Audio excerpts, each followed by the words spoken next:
All right, now joining us on Tennis Channel Inside In, truly a pleasure. I've been following this player for longer than I'd care to admit. I think she wouldn't like to hear how long either. Her reputation precedes her, a true joy to follow and now to watch on commentary. It's a former top 10 player, retired just last year, Andrea Petkovic. But thank you for joining the podcast. Thank you for coming to Tennis Channel Inside In. Yes, thank you for having me. I'm very excited. My first week of work here. Yeah. So what I heard about you from people in this building, I won't name names, was that you're going to love to talk to Andrea. She's very outspoken. Oh. Is that fair? Now I have so much pressure on myself. I do like to voice my opinion. I prefer that than to just try and talk and beat around the bush, but I try to be always diplomatic. So where did that come from? Was that just growing up? Is that in your childhood from the Yugoslavian, Serbian side? Were you always like this, or did you kind of grow into your voice? No, I think I grew into it. I always had opinions, and I was always very curious and loved to read and inform myself on different topics. But I think you need to. And you don't need to, but for me it was that way. I needed to become a proper adult before I was able to actually voice my opinion and argue for my opinion. I think everyone can voice an opinion, that's not the issue, but then to have arguments following them up and why you think that way is a different story. So I've heard in your backstory, I know your dad is very instrumental to your tennis career, and I always kind of wonder, was tennis the first love? Were there other interests, other sports? I know off the court you love a lot of different things, but did you even look at athletics competitively earlier, or did you just kind of fall in love with that over time? I played, the only other sport I played a little bit was basketball, but really, if I think about it, it was always tennis. I think the basketball thing was just my dad I have a little sister too. He wanted us to do some kind of team sports, just a little bit, to have that feel of being in a team, and how it's so different because tennis can be very, very lonely. do you feel like, and I wasn't even planning to ask that, but you bring up a good point. Do you feel like because it's such a lonely individual sport, I feel like whenever there's a chance to play doubles or be Fed Cup or part of a team, tennis players jump at it because they're just missing that feeling? I think so. For me, it was definitely the case. I always played Fed Cup. I always loved the team competitions. I played Bundesliga, which is our league type of sports in Germany, for a very long time. And I think, unfortunately, in doubles, I couldn't really raise my ranking as quickly as I did in singles. So that was not a big option for me. Unfortunately, I always enjoyed that too. But I do think that tennis players just feel the relief of distributing the pressure on some few more shoulders than just yourself. Yeah, it's nice. I mean, the credit's great, right? But the blame would be good to kind of share around exactly. too. What was it like for you growing up at the time you did in Germany when, I guess you could call it Steffi Mania. You had Boris Becker too, but two titans, two of still the greatest in their country, some of the greatest ever. What was it like to grow up as a child when those two were just lighting it up? Well, it was a really, really strange period for German tennis. And for me as a growing tennis professional, it was very bizarre because I grew up, when I was a very small child, I grew up in this tennis mania in Germany where everyone would wake up at 3 a.m. to watch Boris play at the US Open or cheer Steffi on in Australia. And then all of a sudden we were in the slump. There was Tommy Haas and Nicola Kiefer, but on the women's side, there were not many more players coming after that. And then there was, when I started to actually pursue tennis and wanted to become a professional when I was a teenager, all of a sudden we had no players in the top anymore. And so tennis just fell off the radar. So it was this bizarre juxtaposition of everyone watching tennis and nobody watching tennis, you know? It's a tough act to follow. No one really talks about that, the boom of the game, but also like these unicorns, and I'll say, they don't grow on trees, the talent that they possess. I feel like other countries have that too. A lot of European countries that has such proud lineage. I mean, even outside of Europe and Australia, it's a tough act to follow when you have legends that come before you. And unfortunately, it was your generation, you're right, that kind of felt the pressure. Yeah, we did. And I think It only somewhat lifted when Angie Kerber won her first slam in Australian Open. But for me, for example, when I reached the top 10, I was the first player to reach the top 10 after Steffi and Anke Huber. And that was a great success for me. I was very happy, and obviously I wanted more, but I was limited in my game in some measures, and but everyone expected me, or just, I don't think they expected me, but they just thought, okay, top 10 is fine, but where are the slams? Well, you mentioned her. Congrats to Angie Kerber, had her first kid recently. And exactly. just a side, did you expect that 2016 from her? Like, we'd all followed her. She was in the top 20 into the top 10, but that was one of the iconic years in tennis history. And it almost, I mean, who she beat too, Serena in Australia and US Open. Was that anywhere on the German tennis radar at the time? Well, I don't think it was on the German tennis radar, but it always had been on mine in a sense. Obviously, that year was crazy. She almost won gold medal at the Olympic Games. She just lost to Monica Puig in a crazy match, but she won 2 slams, ended up being number 1 in the world, went on a great winning streak. However, I do have to say I practiced with her all my life, and if we played tennis without serve, it was just baseline. Angie Kerber, by far, would have been the best player we've ever seen. Oh, wow. She is unbeatable from the back of the line. Unfortunately, she's kind of short. She doesn't have a lot of upper body strength, so the serve could hurt her in the past. It helps that she's a lefty, but from the baseline, I really have rarely played against a player that reads the game. It's more how she reads the game. She's so instinctual. She moves so efficient. She's never really been injured because she just moves so efficiently on the court. And it's a joy to watch as a tennis expert. And I'm so glad that she had the success that she's had. Happy for her as well. And just mentioned, it's like, could you imagine being from Switzerland coming up now and just having to follow that act? Like, it's, it's crazy. So your pro journey, and I know it was a lengthy career, 15 plus years. 2007 was the run where kind of everyone got introduced to you worldwide, that Roland Garros run. You go through qualies, you win a match, and then it's Bartoli who goes on to be a major champion. Was that, and I always wonder with pros, was that when you kind of felt like a legitimate professional? Did that give you the confidence that, okay, not only can I make it, but I can play and beat some of the best? Yeah, I think there are 2 types of players, at least from what I've learned over the, now quite long career. There were players like Maria Sharapova who came on the scene, or Serena as well, and just believed they were the best. And they had this inherent confidence. They walked out on court and they knew and wanted to beat everyone. I was the other type of player. I needed to gain confidence. Yeah. So just as an example, when I started playing on the Pro Tour and I played the 10Ks, that's the lowest grade tournament. I lost first round, second round, I made a quarters. And when I won my first 10K, I won 6 in a row. Because I then, I needed that, I'm good enough for this level. Yet now let's move on to the next. And then it kind of went... through my career, it went on like this. Then when I broke the barrier of the 25K, then I won 5 25K. And that's how I moved on. And exactly that run at the French Open, and thank you for not mentioning it, I was up 7-love against Mario Bartoli. I was up 6-0, 1-0, and I think 40-15, and I still lost. It's not about the losses on here. We don't need to revisit those. But no, I mean, it's true, though. And you admitting it is kind of refreshing, too, because there's a lot of players that don't admit that they say that they're confident and really they aren't. I find it so interesting, the waves of tennis. It's unlike any other sport. We see it now. We see it with young players, Ben Shelton and Holger Rune, what he's doing, and the women as well. But you break into the top 50, top 40, there's pressure to keep following it up and then defend the points the next year. I use the metaphor, it's like a wave, because it's very rare that you're the Carlos Alcaraz type that just rides to the top. Yes. And although Holger Rune has that kind of inherent confidence that he brings on court, he just has a street fighter mentality. I really love his attitude. I think half of his success is really owed to his attitude that he has. But that's right. And we see it so many times, I would say, with almost every player except the greats, like you mentioned, the Nadals and Djokovic's and Federer. There is always that famous sophomore slump. And that's just because all of the sudden it's easy as an underdog. Nobody expects anything of you. Nobody knows you. You know, people study your game only once you've played on the bigger stages for a while.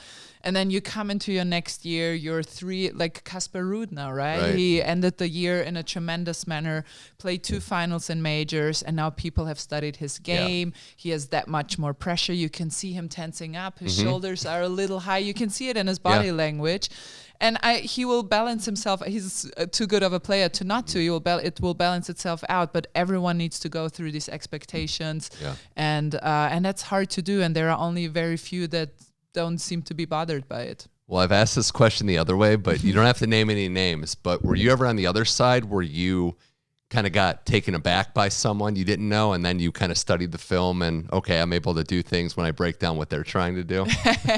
That's a good question. Well, I did 2 players. I was never able to beat them, unfortunately. I think I know what you're going to say. Yeah. But Radwanska and Halep, I used to lose to them fairly easy, and then I started studying their game, and I watched all their matches, and I always sat down with my notebook and took notes. And then in the later stages I got close. I never really beat them, and I was so upset when Radwanska retired, because I was like, I never beat her. Why did she retire? Those were close matches at the end, and yes, you guys, and then in the end I got closer. Both players and yourself, they play a certain way, you play like the complete opposite way. Yeah. So I thought they were always fun to watch. I know probably not for your sake remembering it. More with Andrea Petkovic here on Tennis Channel Inside In. The unfortunate part of your career is, I mean, I guess it's a blessing too. You were able to accomplish so much with the injury history.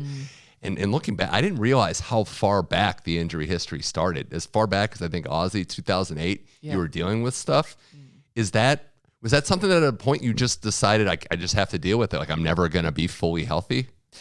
I think so. And I do think now that I'm retired and I'm an adult and I'm looking back on my career, and I'm also seeing many of my colleagues and how their careers progressed, I do think that big injury, I tore my ACL at the Aussie Open when I was 19 years old.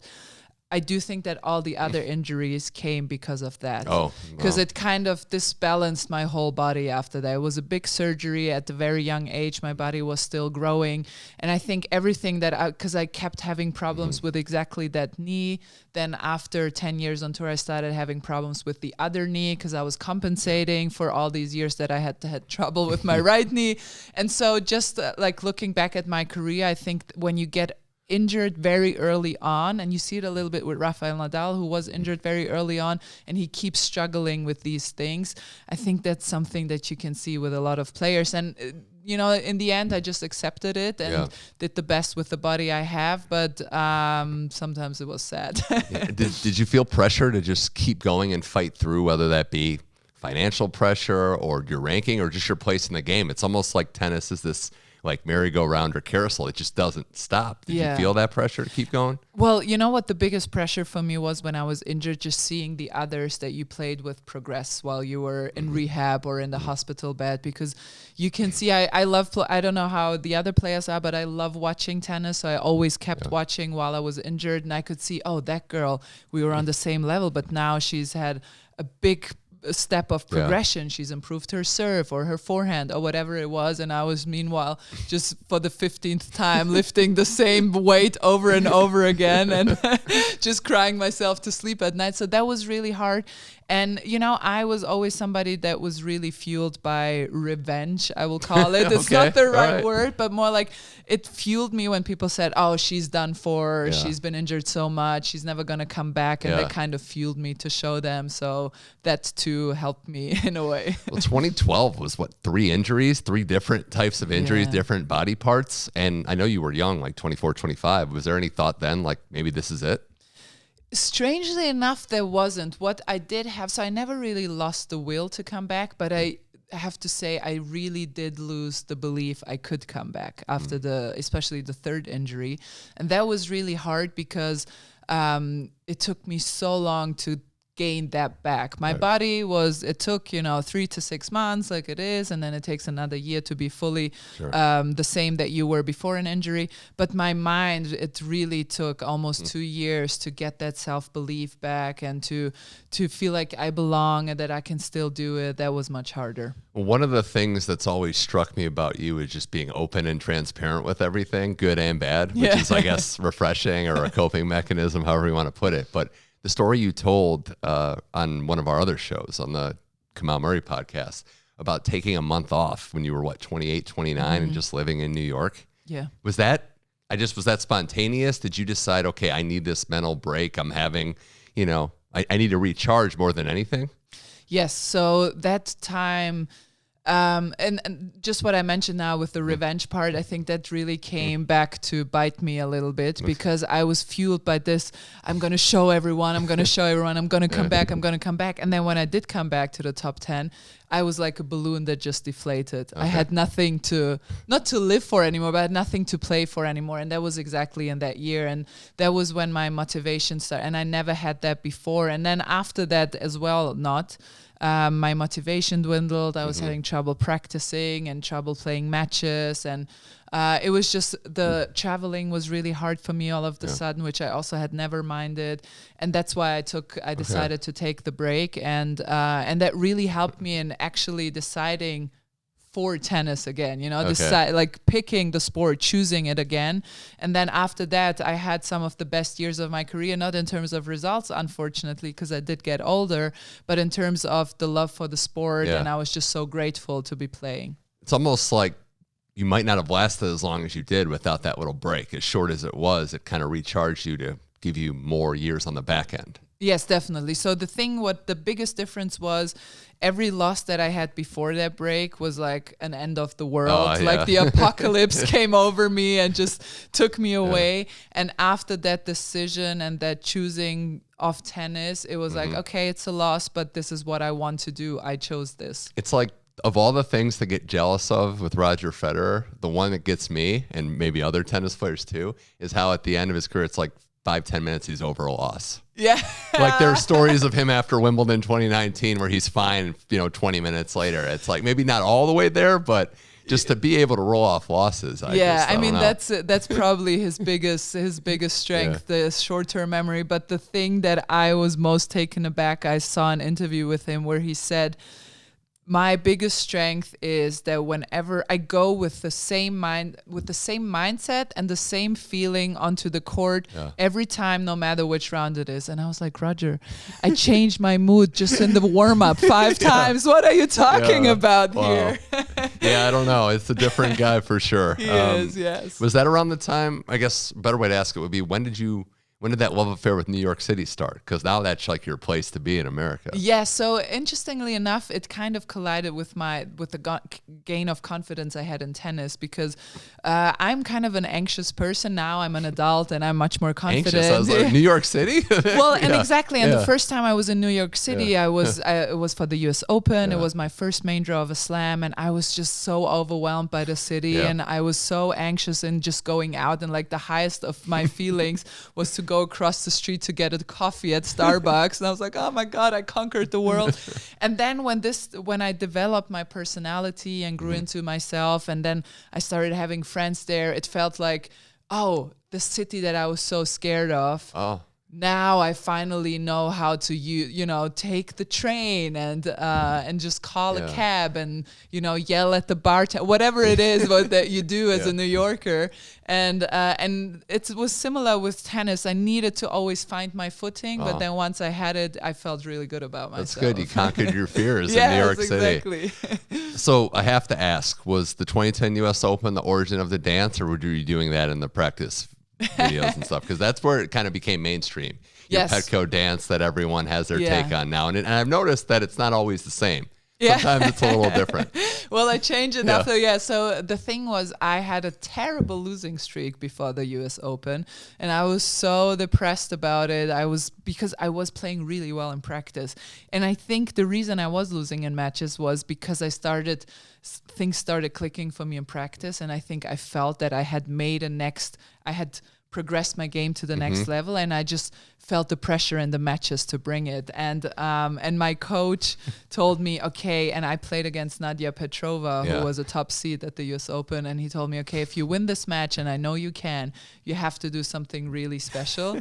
And at that time, I was playing on Louis Armstrong Stadium. I don't know if they still do that. At that time, you gave them 5 of your favorite songs, and they would play it when you walk out on court and when you win the match. And so I won that match 7-6 in the third. And I was like, oh, I have to do something. And my coach is looking at me just like hand gesturing, what are you going to do? And they played that tune that I had put down. I don't even remember which song it was. And it just came to mind. And then I was stuck with it for the rest of my career. I mean, that's probably what you're most known for. I don't know if that's how you drew it up, but hey, that's probably how you're most known with the Masters. It was not calculated, and I think that's why I started to change it up, because in the beginning it was super fun, and then people started flocking to my matches to see it. But then after a while, I would play a bad match, and I didn't feel like dancing, and I just wanted to pack my bags and leave. And people were like, "Petko dance, Petko dance," and then it was like forced smile, and that's when I started to change it up so it's more spontaneous. Was it around this time, or I guess maybe later, that you started to see yourself as a veteran? Like, where was the time? Is there one moment? Do you have that clandestine moment when it's like, wow, I'm one of the, not older, but I'm one of the middle of the pack age. I'm not a young pup anymore. Well, you know what? Actually, Tennis Channel was the one that made me aware of it. There was a replay of a match of mine, and I played well. I won. And when I won, the commentator, I think, said, and the veteran Andrea Petkovic goes through, and I was like, oh no. We did it. It's our fault. Yeah, set us up. I swore to myself I will never call a player a veteran. Yeah, wow. I mean, look, veteran can be good. You don't want to say like the old veteran or the wily veteran. That's true. More with Andrea Petkovic here on Tennis Channel Inside In. Another thing that's admirable about your approach to tennis was you were open about the finish line approaching, and then when it came. Was that something that you were targeting US Open 2022? Did it feel like the right time for you to say goodbye? Was there a moment when you said, okay, I think I'm winding down? If you could just talk me through that process. Yeah, that was some of the hardest processes I went through. That year was the first year, 2022, last year, was the first year that I was not able to practice in a way I was used to anymore. Meaning, whenever I had a few hard practice days, I would get injured. Not badly, but I would have a little muscle strain or get so tired that I couldn't put in the same intensity on the third or fourth day. And I started to feel it, and I could feel my body going up and down. I was out for Indian Wells Miami with an adductor strain. So there were these little things just seeping in.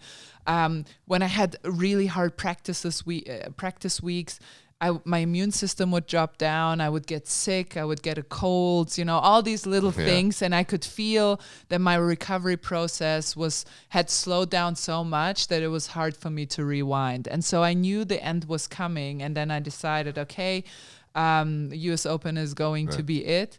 And I didn't want to announce it, actually, because I didn't want to have that extra pressure. And then my team was like, well, but you have to let your fans know. Yeah. I wake up the next day, I turn on my phone, and I have 100 direct messages on my phone. Serena Williams retiring at the US Open. Yeah. And I was like, okay, now it doesn't matter. Nobody will care about poor little Andrea at the US Open. It was actually, I have to say, looking back at it, it was much easier for me that Serena was retiring at the same time. A few German journalists asked me a bunch of questions, but nobody else cared. And I could kind of go through all these emotions because it was really hard. And I feel like I saw it on Serena's face as well. For me, the transformation process was much harder than when I actually was done with it. Then I was like, okay, next chapter. So when you were done, you felt peace. That was better. You weren't struggling post tennis into what you wanted to do. It was just not ripping really. The Band-Aid off. Not really. But the 3 months before, I was like crying in every practice because when I was playing well, I was like, oh, why am I retiring? And if I was playing bad, I was like, oh, I should retire today. So it was just like very dramatic. And then, funnily enough, when I lost to Bencic at the U.S. Open. It was a good match. I was glad that I played a good match in the end, and then it was over, and I was like walking around with a glass of champagne, and my team was just bawling because they had bottled in all the emotions while I was going. And then you were fine, and I was like, I'm fine, I'm free. That's hilarious. Yeah. Well, and I think it's good you played a good match with a good player. I mean, you don't get to pick your last match a lot of times, but it's good that it was with a very quality opponent going out strong. Did you have any regrets, I guess, when you reflected back on anything with your tennis career, or are you at peace with kind of how it all went down? Well, two things I would have done differently when I was in the top 10, when I played my best year. I mean, on the one hand, that's what made me strong and so ambitious. But on the other hand, now looking back, I regret that I didn't stop at one moment and was like, hey, I did well until now. I was in this Ferris wheel of I want more, I'm 10 now, but now I want to be 9, or now I'm 9, I want to be 5, I want to be, and I never stopped and was just like, I achieved a lot, I'm happy, and now let's try and attack the next goal. I was just like, I felt more pressure than ever to do better. And then bringing a little bit related to that, the injuries that I had then afterwards in 2012 were pains and bits that I had felt in my body that I pushed through in order to get my ranking up even higher. And I would have pulled the trigger a little bit earlier. I would have gone to the doctor a little earlier, and maybe it wouldn't have had to become that bad. Well, if those are the regrets, I think they're minor considering the accomplishments. Okay. And it was a tremendous career, and you're someone to ask this now as we look at the next generation. Do you think that there should be more personality shown, highlighted? I mean, you'd be the one to ask because you were showing a lot of it when you played, but what do you think about the personalities being highlighted of the next gen? Well, the thing is, I do think we are having some great personalities again. And I think social media helps in there are a lot of bad things about social media, but one good thing is that it highlights the personalities a little bit more. The thing is, it has to feel natural to the player. If you force somebody to be something they are not, it will affect their game. And then just the balance of like how much personality can I show without showing too many weaknesses. I think that's basically the key. And just me now working as a writer and in media, I think it's also a little bit the task of the media to tell the stories for the players in a nice way, to tell the narratives and show a little bit of the uniqueness and their personalities.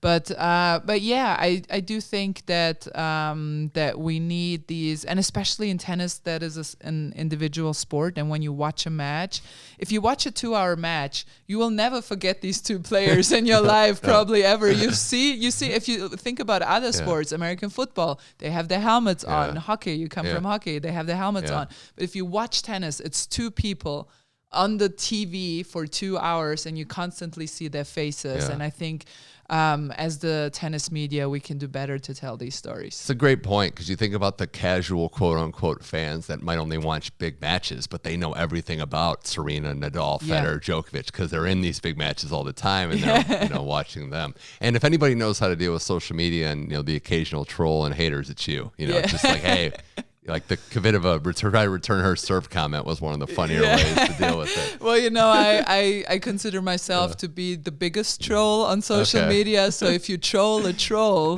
you're done for. It's like heckling a stand-up comic. Yes, exactly. And I guess the author side of things, I wanted to get to that because you wrote that book, Between Glory and Honor Lies the Night. Tried to read some of it. It's actually in German, so I wasn't able to read it. Sorry. But where did that come from that you wanted to write a book and then also just stay active as a new aspiring journalist? Well, so the thing was, it's actually very funny. When I was it relates all back to tennis, like everything in my life does. When I was a teenager, I didn't have any money and my family didn't have money to send me on tour with a coach. So I was traveling alone always. And I remember very distinctly when I was 16 years old, one girl was next to me at lunch with her coach and they were going through her match. And he was telling her, well, at 3-all, you missed a forehand in the net and you should play a little higher margin. And I sat there and I was like, that is brilliant. How can I coach myself? So what I started to do is write down narratives of my matches. And then with 2 days of a break to have the emotions subside. I would Wow. read through my match report and try to coach myself. Or because my dad was my coach, I would call him and tell him, hey, I did this and this mistake. What do you think? And that's when I discovered that when I write, it's like therapeutic for me, and I can get a lot of things out, and things come out on page that I didn't know I was struggling with. And so I had always been writing since I was a teenager. I just never had the idea that some of this might be published. Well, now it's published, it's in the know, and it's just funny too, because you saw at the end of your career kids coming up with gaming in different ways, and you're the old school journalist just writing away. Just the old school with the notebook and a pen, and like I have the so pen funny. behind my ear. Just jotting something down in a cafe, writing away. And then, of course, the commentary career, which you're at Tennis Channel this week, first week here. I didn't realize first week American commentating. Yes, I never done commentary in English. It's been good to listen to. I think the FCC might have a little complaint over some of the language, but no comment. no comment there. But what's it been like? You've been working with Mark Knowles. He's a true professional. My guy Panda producing. I mean, what's it been like getting used to our operation, all the tennis this week? It was so fun. I mean, I love the sport, and I was so lucky to work with Mark and Panda, just because Mark does the job of the play-by-play, but as we all know, he has incredible tennis knowledge. So, and I commentated here on men's matches, which I always watched. I watch all the tennis, but when I watch a women's match, especially when I was still playing, I would sit there with my moleskin and write down notes what players were doing. And I didn't do that for the men's, but just in working with Mark and Panda, just getting their insights on everything and being walked through it, that was such a great experience, and it's so fun. And funnily enough, it's easier for me in English sometimes, because a lot of the vocabulary is English in tennis anyways, you know, so that was okay. No, I think it's great, and I think you highlight a point now that you don't have the skin in the game, the emotional investment in with the women's matches, you can watch it from a different perspective, and you're not studying these players like I'm going to have to beat them someday. Yeah, exactly. And you know what, the only thing I was worried about, and that sometimes happens with players that are just recently retired, especially in football and soccer in Germany, you see it a lot. They don't want to throw their colleagues under a bus, so they tiptoe around. And I was afraid that I'm going to be like cautious with what I say, and I don't have that feeling at all. No. Good or bad, but I just I feel I try to explain I would never trash a player for playing bad. I would always try and explain why things are happening, and mostly it's because your opponent is doing something really well in a way that makes you play worse, and just with my insight, I just try to explain these things. And I think from the outside, from the perspective that I see more than the current player, it's knowing the strategies and approaches that make sense. That's where the analysts are the experts in the field. Fans love the game. They're passionate about it, but they want to hear from the experts what would work, why isn't this working, and as a former player, what would you do differently? So yeah, exactly. And yesterday it was really a really fun match to watch between Tiafoe and Fritz, because it seemed on paper not a very close match, but just tactically, because the two men knew each other so well, it was so fascinating for me to watch how they tried to get into each other's weaknesses. And I see my job as bringing that perspective to the audience and trying to explain what each of the men are trying to do. And tennis is really like a psychological chess game, and that's why it's so beautiful, and I love it. It's a great time for tennis. I keep repeating it. Andrea Petkovic, this has been a blast. The last thing, I guess, what's next for you going forward? Is it a lot more commentary writing? And are you officially done? I am officially done. Okay. Officially. I will just have one last farewell match in Germany, because I've played my last match in America, so I wanted to do that one more in Germany. I will be commentating more, hopefully, for Tennis Channel. Obviously, I do some sports TV work in Germany as well. Writing is my biggest passion after tennis, so hopefully I can do more of that. I am working on my second book right now, and so unfortunately you will still have to deal with me in the future. Well, you're gonna be like 70, 80 years old. You're gonna go to Poland, find Aga, and you're gonna be like, this isn't over. Yes, I want my revenge. I'm still here. We can't finish until this rivalry is not over until I beat you. Andrea Petkovic, thank you so much for your time. Thank you for joining Tennis Channel Inside In, and best of luck with everything. Thank you. That was so fun.